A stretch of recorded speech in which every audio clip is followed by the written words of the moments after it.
Hi friends, வணக்கம். Welcome to our channel. இன்றைக்கி சூப்பரான டேஸ்ட்டில் இறால் குழம்பு எப்படி செய்கிறதுன்னு பார்க்கலாம். இது நம்ம சாதத்து கூட வச்சு சாப்பிட்றதுக்கு, இட்லி, தோசை, சப்பாத்தி எல்லாத்துக்கூடயும் வச்சு சாப்பிட்லாம். செம்ம டேஸ்டியாக இருக்கும். வாங்க இது எப்படி செய்கிறதுன்னு வீடியோக்குள்ளே போய் பார்க்கலாம். ஒரு அடிக்கனமான பாத்திரம் எடுத்திருக்கேன். அதில் 2 டேபிள் ஸ்பூன் அளவுக்கு எண்ணெய் சேர்த்துக்கிறேன். எண்ணெய் நல்லா சூடானதுக்கு பிறகு 1/4 டீஸ்பூன் அளவுக்கு கடுகு, 1/4 டீஸ்பூன் அளவுக்கு பெருஞ்சீரகம் சேர்த்துருக்கேன். கடுகு இந்த மாதிரி நல்லா பொரியணும். இந்த மாதிரி பொரிஞ்சதுக்கு பிறகு பெரிய சைஸ் வெங்காயத்தில் 2 வெங்காயத்தை எடுத்து நல்லா பொடுசாக இந்த மாதிரி கட் பண்ணி எடுத்திருக்கேன். இப்போ இதையும் இது கூட சேர்த்துக்கலாம். இந்த மாதிரி சின்னதாக கட் பண்ணிங்கன்னா சீக்கிரம் வதங்கும். அதுக்காக இந்த மாதிரி சின்னதாக கட் பண்ணுறது. இப்போ இதை நல்லா வதக்கிக்கங்க. இப்போ நல்லா வெங்காயம் ஓரளவுக்கு வதங்கிடுச்சு. இப்போ இது கூட ஒரு 3 பச்சை மிளகாயை கீறிட்டு சேர்த்துக்கிறேன். நீங்கள் 2ஆக வகுந்து கூட சேர்த்துக்கலாம். இப்போ இதையும் சேர்த்து நல்லா இதை வதக்கிக்கலாம். இது கூட 1 டீஸ்பூன் அளவுக்கு இஞ்சி பூண்டு பேஸ்ட்டு சேர்த்துருக்கேன். இஞ்சி பூண்டு பேஸ்ட்டோட பச்சை வாசனை போகிற அளவுக்கு நல்லா இதை கலந்து கொடுத்துக்கலாம். இப்போ இந்த வெங்காயம், இந்த இஞ்சி பூண்டு பேஸ்ட்டு எல்லாம் சேர்ந்து நல்லா வதங்கிடுச்சு பாருங்கள். இந்த அளவுக்கு வதங்கினதுக்கு பிறகு இது கூட நான் பெரிய சைஸ் தக்காளியில் 2 தக்காளி எடுத்து நல்லா சின்ன சின்னதாக கட் பண்ணிவிட்டு இதில் சேர்த்துக்கிறேன். மீடியம் சைஸ் தக்காளியாக இருந்தால் 3 இது சேர்த்துக்குங்க. இப்போ இதையும் சேர்த்து நல்லா வதக்கிக்கலாம். நம்ம சேர்த்துருக்க தக்காளி நல்லா சாஃப்டாகி வரணும், அவ்வளோ நேரம் நம்ம இதை வதக்கிக்கலாம். இப்போ இது கூட நான் 1 டீஸ்பூன் அளவுக்கு உப்பு சேர்த்துக்கிறேன். உப்பு சேர்த்து வதக்கும் போது சீக்கிரம் வதங்கும், அதனால் நான் உப்பு சேர்த்து இதை வதக்கி விட்டுக்கிறேன். இப்போ இது நல்லா வதங்கி வரட்டும். இப்போ தக்காளி நல்லா வதங்கிடுச்சு, சாஃப்டாகி தொக்கு மாதிரி இருக்குது.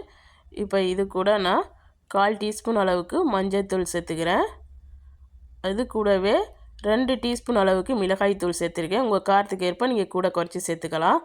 1 டீஸ்பூன் அளவுக்கு மல்லித்தூள் சேர்த்துக்கிறேன். 1/2 டீஸ்பூன் அளவுக்கு ஜீரகத்தூள், 1/2 டீஸ்பூன் அளவுக்கு கரம் மசாலா தூள். இப்போ நம்ம சேர்த்துருக்க தூள் எல்லாத்தையும் நல்லா இந்த எண்ணெயிலேயே நல்லா மிக்ஸ் பண்ணிக்கோங்க. இந்த மாதிரி நல்லா கலந்துங்க. தேவைப்பட்டால் கொஞ்சமாக தண்ணி சேர்த்து நல்லா கலந்து கொடுத்துக்குங்க. இந்த பச்சை வாசனையெல்லாம் போகிற அளவுக்கு நல்லா இதை கலந்து கொடுத்துக்கலாம். இந்த மாதிரி ஒரு 5 நிமிஷத்துக்கு அடுப்பை நல்லா லோ ஃப்ளேமில் வச்சுட்டு நல்லா மிக்ஸ் பண்ணி கொடுத்துக்குங்க.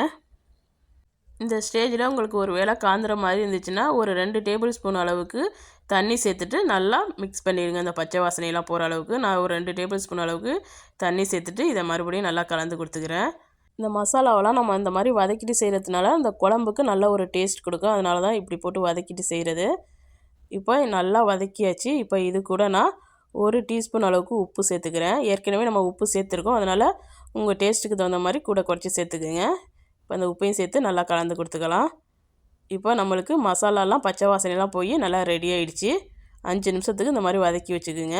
இப்போ இது கூட நான் 1 கிலோ அளவுக்கு இறால் எடுத்து நல்லா க்ளீன் பண்ணிவிட்டு எடுத்து வச்சுருக்கேன். இந்த மாதிரி இப்போ இந்த இறாலை மசாலா கூட சேர்த்துட்டு நல்லா கலந்து கொடுத்துக்கலாம். நம்ம இதில் மேற்கொண்டு எதுவும் தண்ணி சேர்க்க வேண்டியதில்லை.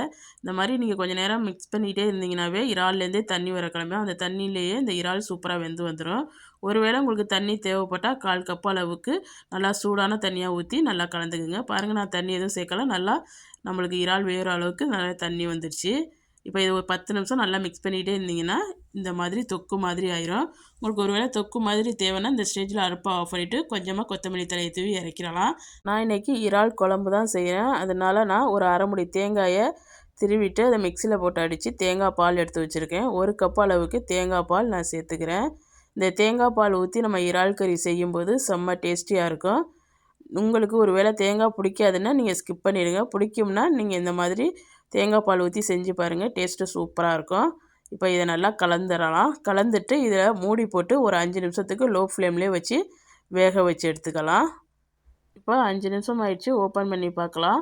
பார்த்தீங்கன்னாவே தெரியும், எண்ணெயெல்லாம் நல்லா திரிஞ்சு வந்திருக்குது. இந்த மாதிரி இருக்கணும். இப்போ இதை நல்லா கலந்துக்கலாம். இறாலெல்லாம் நல்லா வெந்து சூப்பராக நம்மளுக்கு ரெடி ஆயிடுச்சு. இப்போ இது கூட நான் கொஞ்சமாக கொத்தமல்லி தழையை கட் பண்ணிவிட்டு இதில் சேர்த்துக்கிறேன்.